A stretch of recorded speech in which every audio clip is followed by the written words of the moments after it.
Assalamualaikum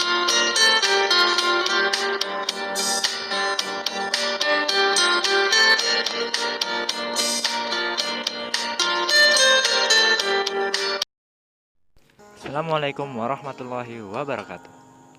Alhamdulillahirrahmanirrahim. Kita berjumpa lagi di video pembelajaran kali ini.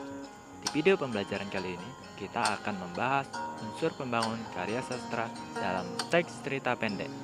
Cerpen memiliki dua unsur pembangun, yakni unsur intrinsik dan unsur ekstrinsik.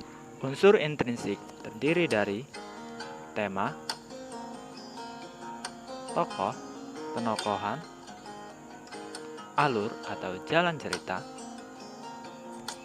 latar, sudut pandang, dan gaya bahasa.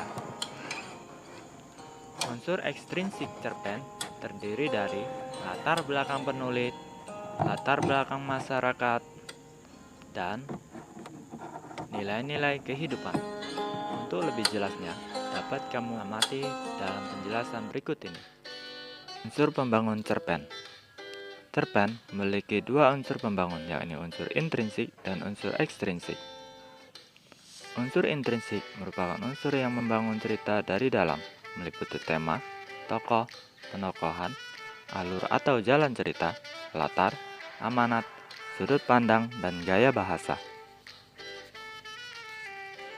Unsur ekstrinsik merupakan unsur di luar cerita yang ikut membangun cerpen, meliputi latar belakang penulis, latar belakang masyarakat, serta nilai-nilai yang terkandung di dalam cerpen berupa nilai agama, nilai sosial, nilai moral, nilai budaya, dan nilai pendidikan. Unsur intrinsik cerpen. Yang pertama adalah tema. Tema sebagai landasan utama dalam membangun cerita. Tema berbeda dengan judul cerpen. Tema merupakan inti cerita yang menjadi fokus utama isi cerpen. 2. Tokoh. Orang yang berperan di dalam cerita disebut sebagai tokoh. Satu cerita memiliki lebih dari satu tokoh. Setiap tokoh di dalam cerita memiliki peranannya masing-masing, seperti pemeran utama, pemeran pembantu, dan pemeran tambahan. 3. Penokohan. Penokohan adalah pendeskripsian tokoh. Penokohan bertujuan untuk mengetahui bagaimana watak setiap tokoh yang ada di dalam cerita. Penokohan dapat dilakukan melalui dua cara, yaitu secara dramatik dan analitik. Secara dramatik, watak tokoh dapat diketahui melalui dialog antar tokoh dan penggambaran dari tokoh lain.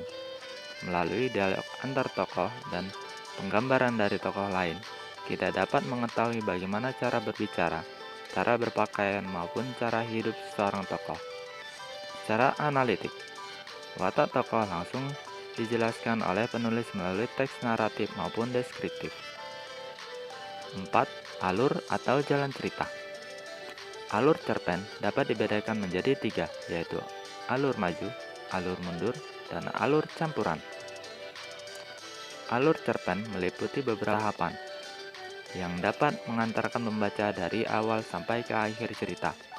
Tahapan cerita yaitu pengenalan, permasalahan, konflik, pelaraian, dan penyelesaian. 5. Latar. Latar merupakan tempat, waktu, dan suasana di dalam cerita.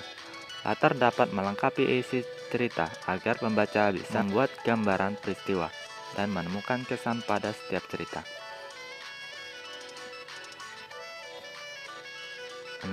Sudut pandang. Bagaimana cara penulis menempatkan dirinya dan pembaca di dalam cerita merupakan pengertian dari sudut pandang. Sudut pandang terdiri dari 3, yaitu sudut pandang orang pertama, sudut pandang orang kedua, dan sudut pandang orang ketiga.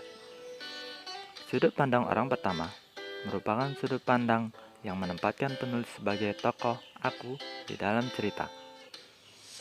Sudut pandang orang kedua merupakan sudut pandang yang menempatkan pembaca sebagai tokoh kau di dalam cerita. Sudut pandang orang ketiga merupakan sudut pandang yang menempatkan penulis sebagai tokoh yang mengamati dia di dalam cerita. Cerpen memiliki berbagai macam sudut pandang. Misalnya sudut pandang yang serba tahu, sudut pandang sebagai tokoh sampingan, dan sudut pandang sebagai pengamat. Melalui berbagai macam sudut pandang cerpen itu, maka terciptalah sudut pandang orang pertama serba tahu, sudut pandang orang pertama sebagai tokoh sampingan, sudut pandang orang ketiga serba tahu, sudut pandang orang ketiga sebagai pengamat, dan sebagainya. 7. Amanat. Penulis cerpen memberikan pesan kepada pembaca di setiap cerita yang dibuat. Pesan yang disampaikan oleh penulis dapat kita sebut sebagai amanat. Amanat dapat dipetik melalui inti cerita, dialog antar tokoh, maupun kutipan cerpen secara langsung. 8. Gaya bahasa. Setiap penulis memiliki gaya masing-masing dalam menulis cerpen.